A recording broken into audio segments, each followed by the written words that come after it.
This is Paul Sharman today on the 78th edition of Sports and Stuff on Rainier Avenue Radio. Today as my special guest on the 78th edition, I have longtime Seattle Times sports writer Percy Allen. Percy covered the Seattle Supersonics when they were in Seattle. He's also covered the University of Washington Husky men's basketball team, the Seattle Storm.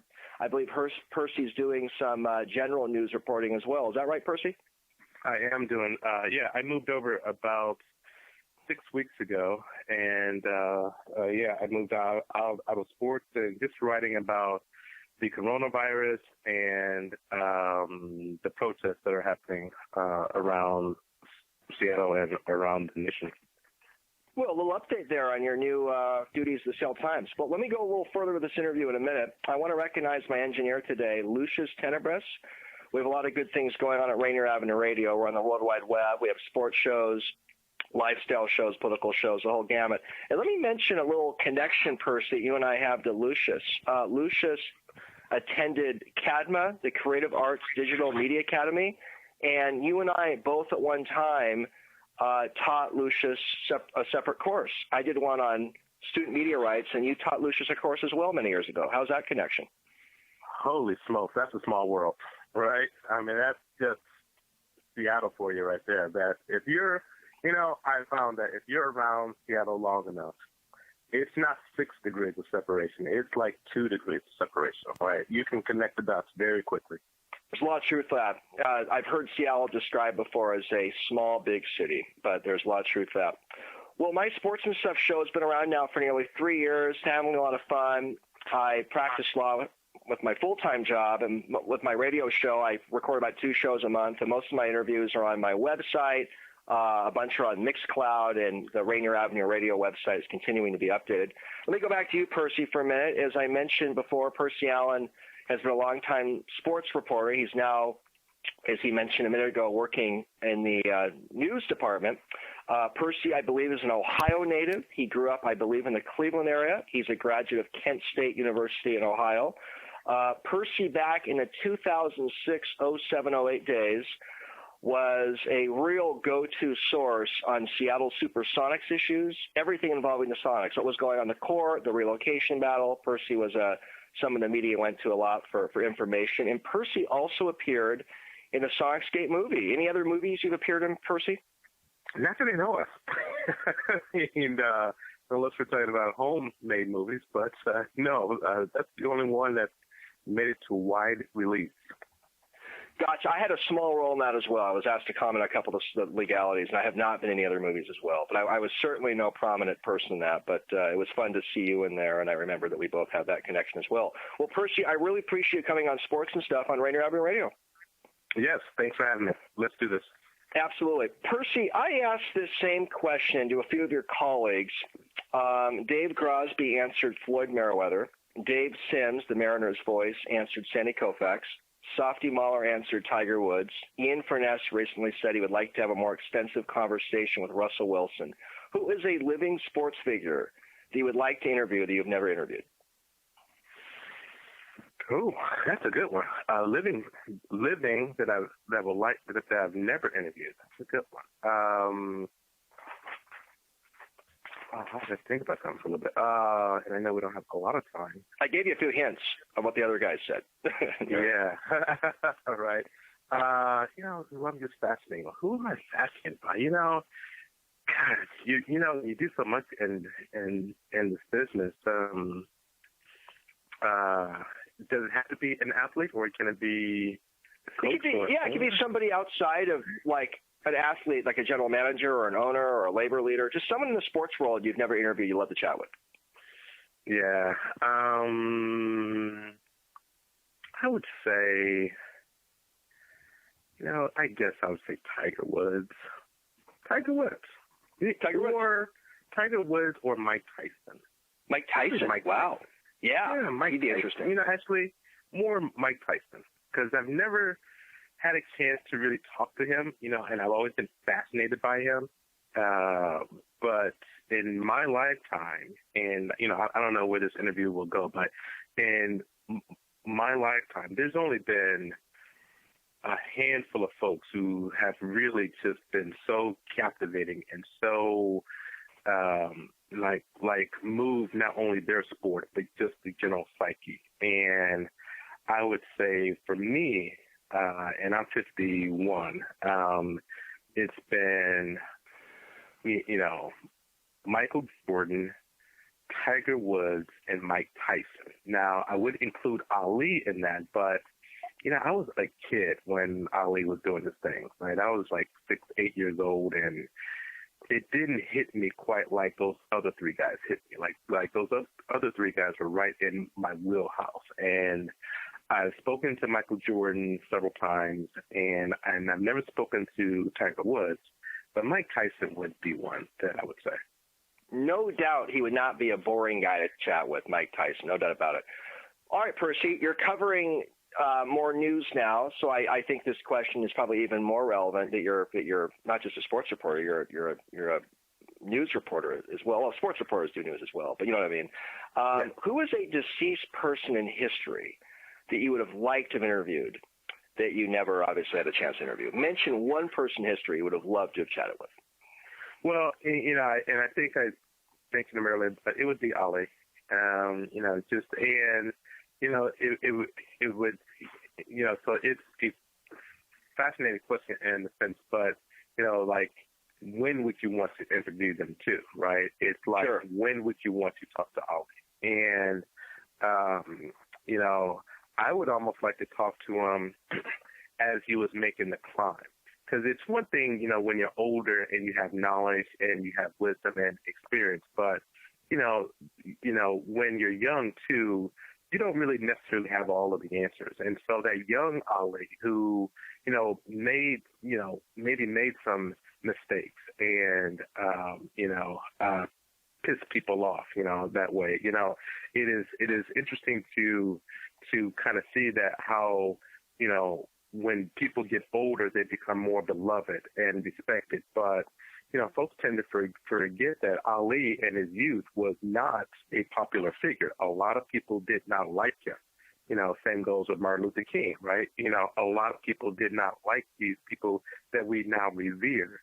And so, I would love to talk to a young Ali in his 20s as he's, coming up, sort of embracing the Nation of Islam and, just trying to figure the whole thing out and, just making some inflammatory remarks, just, not necessarily having all of the answers, but just trying to find that. That's what I find truly fascinating. And he was known as Cassius Clay when he was growing up as well. Sure. Yeah. Yeah. No, I like your answers. Interesting. I'm an American history fan. I think Lincoln, Martin Luther King, FDR would have been fascinating people to talk to. But that's another conversation maybe we can have later, Percy.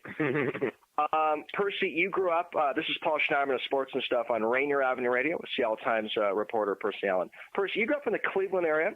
You attended Kent State University. Why don't you share with us a little bit how you got the bug to go into journalism? I always knew, just inside some way, I knew that I would be, making my way with words and with writing. I didn't necessarily have it all sort of figured out, but I always knew back in high school, right, it was just that kind of stuff kind of came easy to me, right, and it wasn't, it was more organic. I was on the yearbook committee, right, and things of that nature. So it was always kind of there. And in college, pretty much the same way that I sort of gravitated my way, sort of that way that I took some business classes, but it was more,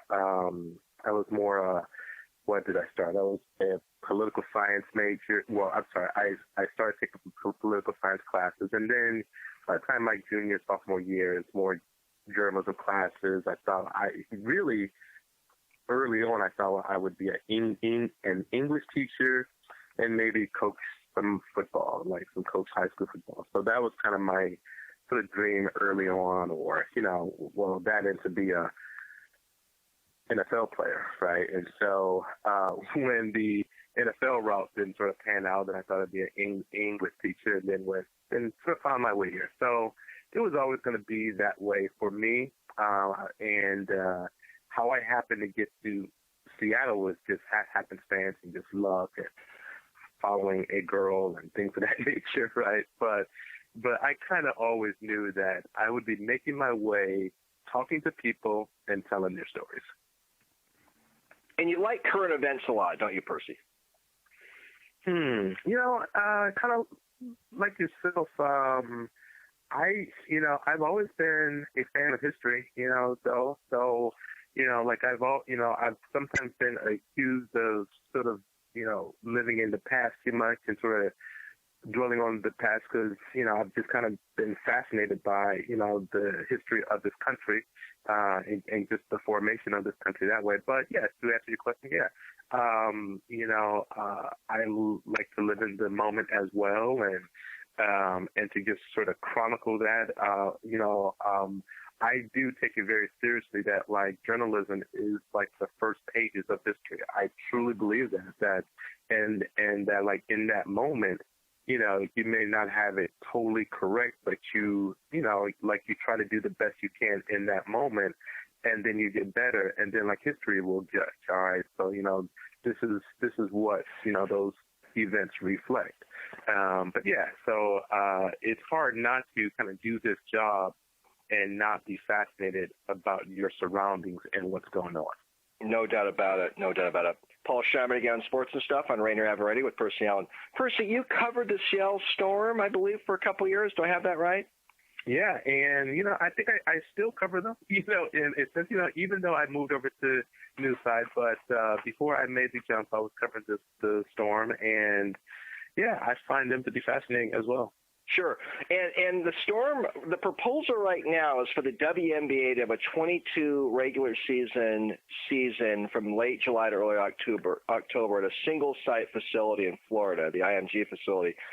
And there's obviously a lot of pandemic worries about this. Sue Bird's raising some questions about it. What's your take, Percy, on this WNBA plan to play games at a single facility in Florida this year? God bless them, right? I mean,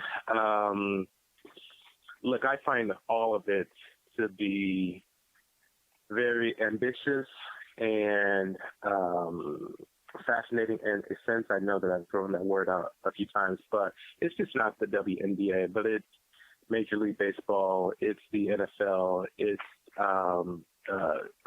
colleges in general. But if we're talking about the WNBA in specific, kind of what they're trying to do, look, this is unprecedented. This is something new.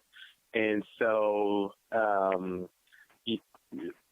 it's, we almost have to do a wait and see approach. Look, as for me and as a journalist, I go into this thinking that, I'm a little skeptical, just going in, because I'm just wondering, like how is this going to work, right? I mean, are we serious here? Like, how is this going to work?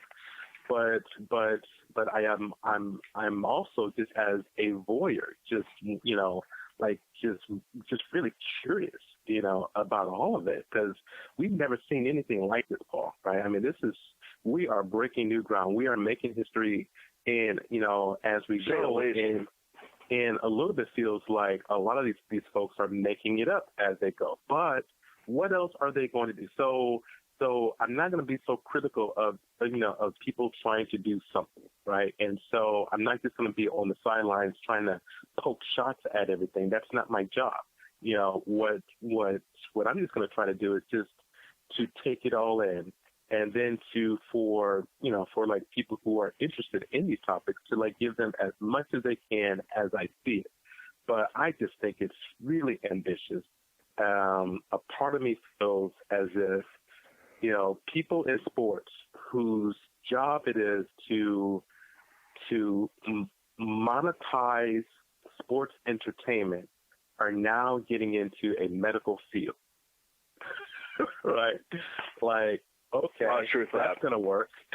I feel like that's not going to be, fraught with disaster at some point in time. Like, it's not what they were trained to do. It's not, it's not their thing. And yet they're going to try to do this marriage, and they have to do it, somewhat with some type of success. And in terms of the WNBA, we know that, from just some of these guidelines that are coming out, that, and it's just so sad. It's just so heartbreaking that, they are getting less than what the NBA is getting. right? Just in terms of, just simple stuff like this in terms of what each team, how many players or like personnel each team can provide. I just saw this like the coaching staff. I want to say just in terms of coaching staff, let's say the Storm is allowed, don't quote me on this, I think it's like eight coaching staff, and that's coaches and trainers and the whole kit.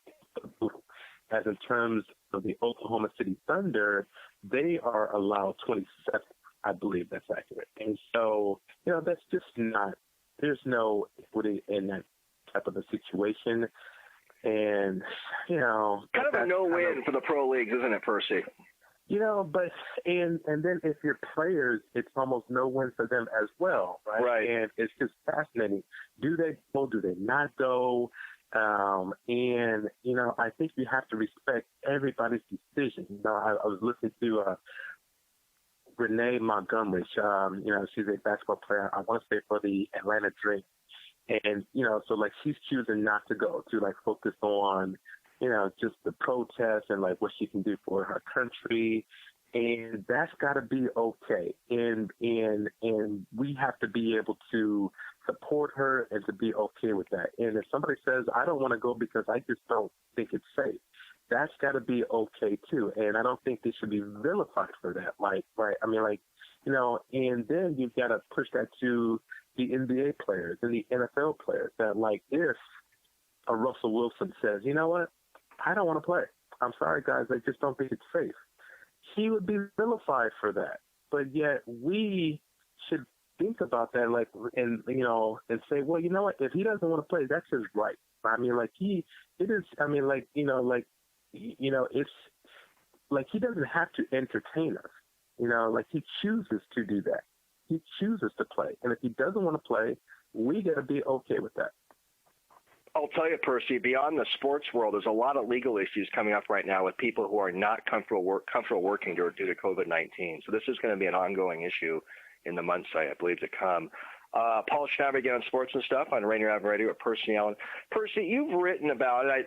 We only have so much time. I'd love to talk to you more about how these pro leagues are going to prospectively handle their seasons. We'll see if we got a couple more minutes. We can go back into it more. But I want to ask you a little more about the aftermath of the George Floyd atrocities. And you've written about the issue. Percy, do you think colleges and pro leagues are going to be able to keep coaches in basketball and football? Coaches and general managers, those two sports have high percentage of African-American athletes involved. Do you think that you can be a coach and survive and not be very pro Black Lives Matter? Because there's a lot of coaches out there that are pretty conservative people. Do you think those types of philosophies are going to be able to work now in this era? It's a great question. It's a great question. It's a fascinating question. And Paul, the short answer is I would say no. No, and I just think those times are done. Look, many years ago, I was a college athlete, and I'm still friends with my former coaches, and I know how they thought, and they weren't necessarily aligned to my way of thinking. Now, for me and you, we grew up in a different time when, like, all right, well, that was just kind of, okay. These kids nowadays, that they are realizing their power, and they are asserting more of their power. It's going to be fascinating to where this goes. Look, I don't necessarily think it's going to be all sort of smooth and correct, because I think, and I hate to put the cart before the horse, and you're right, but I kind of think where we're headed, and look, it's not a good place, but I kind of think where we're headed is that, if you're a potential young high school, phenom, or not even phenom, but just a prospective student athlete, and somebody comes to recruit you, and their views do not align with yours, I think it's going to be very difficult for that coach. And, in this atmosphere that we're living today, and it's really difficult. I mean, like, because if you're a Trump supporter right? And look, if you're a Mike Leach and you are a big time Trump supporter, and you go to a African American prospect, should you be ostracized for that because you support somebody that look, I don't know how that's going to go, but I think going forward that's going to be a very difficult sell for people. From now, let me ask you a question, Percy. From now going forward, do you think a pro coach or a college coach must be a liberal Democrat? And there you go, right? I mean, like, how unfair is that? Like that's just BS, right? So but I mean, like on the surface of it, and that's kind of where it's going. Like, really, do I have to be? But I mean, I don't know, Paul. Look, I don't have the answer, and this is one so I do much better, asking questions than answering questions. But I think that part is a tough one, isn't it? It's tough. Yeah, it's tough. It truly is. But if you're a player, I just think that you want to align yourself with people who share your views. And if you don't share my view, then I can't get down with you. And that's kind of how that's how I feel that these kids are going. It is so, I've been out there with these kids and these protests. It is so powerful to see these young people sort of realize their power and to find their voice. And I'm hearing Percy, that probably also, real quickly, to analyze this question it's how disparate the different viewpoints are. I mean, like a Mitt Romney point of view is different than a Donald Trump point of view, for example. Sure. Yeah. Yeah. Percy, yeah. Let me move on to something else. This is a conversation we can continue in another interview at another time. But any thoughts on the Amazon securing naming rights to Seattle Arena? They're going to be calling it the Climate Pledge Arena. Do you like that plan? I love Jeff Bezos and Amazon coming on as a partner. I'm going to be honest. Initially, I didn't love the name. I'm sure it'll grow on me and it'll be fine. I love the idea of it. They're reusable, products by 2024, right? And so I love all of that, behind it. The name, could we think of a better name? But it'll be fine. The name's a little quirky, but we'll see how it grows on us. Percy, you, like I mentioned earlier, you've covered the Sonic story for so many years. You know the NBA well.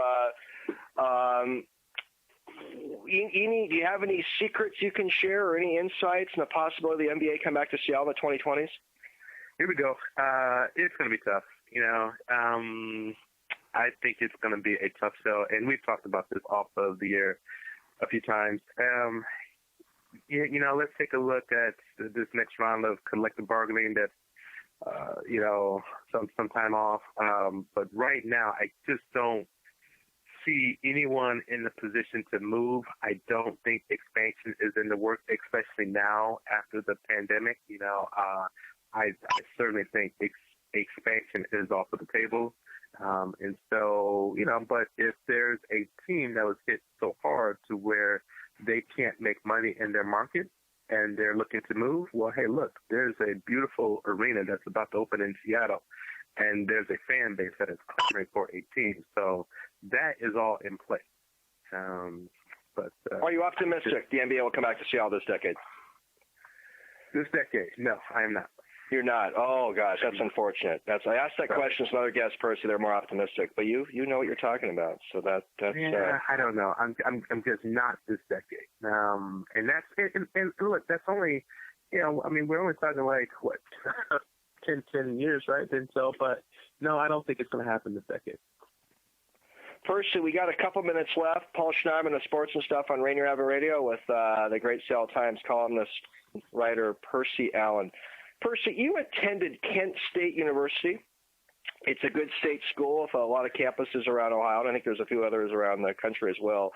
Kent State, though, Percy, still has a little bit of a stigma from that May 1970 incident during the Vietnam War where the National Guard shot and killed some students. Do you think Kent State still has a stigma over that, or is that just really, really old news? No, it is something that is taught there. It is something, look, I'll be totally honest that, when I was in high school, I didn't necessarily know of the history, but almost from the second that you arrive on campus, you know the history. You know, it is taught. It is a part of that school. It is that sort of activism spirit is still alive, and we're talking like 50 years later, right? I mean that was like 1970. So like we're talking 50 years later, that activism spirit is still there, and I hope they keep that alive and going. It was a powerful time, and look, we like said a bit, I tried to say it earlier, but I feel some of that happening around the country right now, in like so many different ways. A lot of history at that university for sure. I can't believe it's been over 50 years since that horrific incident. Do you follow the Golden Flashes, Percy? Do you continue to be a Kent State University fan? Oh yeah, I have to be, and it's been difficult for us, but we've had some few changes with the coaching staff, and I believe we have the right person in place now. And I'm always going to be a supporter, whether I'm there physically or not. But I love my time at Kent State. Well, I'm a Kent State fan too. Part of it's my connections to you, Percy. Percy, we got about a minute or two left. Washington Husky basketball team, you've covered them. Mike Hopkins had a little tougher of a third season. His first 2 years were pretty phenomenal. His third year kind of entered into, I guess, a junior year slump a little bit. Are you pretty optimistic about the Washington basketball program in the 2020s? I don't know if I'm optimistic, and I think that sort of plays out in this interview here, but I am curious, and it is easy look, I'm not a fan of the Washington Huskies, but I'm a fan of Mike Hopkins. It is easy for me to root for that guy, but he is. This is all sort of new for him as well. Washington was his first sort of full-time gig, and it's been fascinating for me to just kind of watch him have, great success his first 2 years, amazing success. And then, as you said, he stumbled last year. So now how do you pick yourself up from that? This is his first time that like he's ever really, I'm not going to say failed, but it wasn't, great. So this is his first time as a coach like this, that he's ever had some, not success. What do you do now? Where do you go from here? And so that's going to be fascinating to watch, because quiet as kept, Washington State is coming on. Washington State had a great recruiting season. They are, right. Yeah, right. And the Huskies, they were just kind of all right. I mean, they were kind of okay. So, but be careful what's happening, across the state. And so things could flip really quickly. We'll see about the Washington basketball program. A lot ahead. Percy, I really appreciate you coming on Sports and Stuff on Rainier Avenue Radio. Wish we had more time. I hope to get you back one day, and you and I will be in touch. I like it, Paul. Thank you. You too. Bye-bye.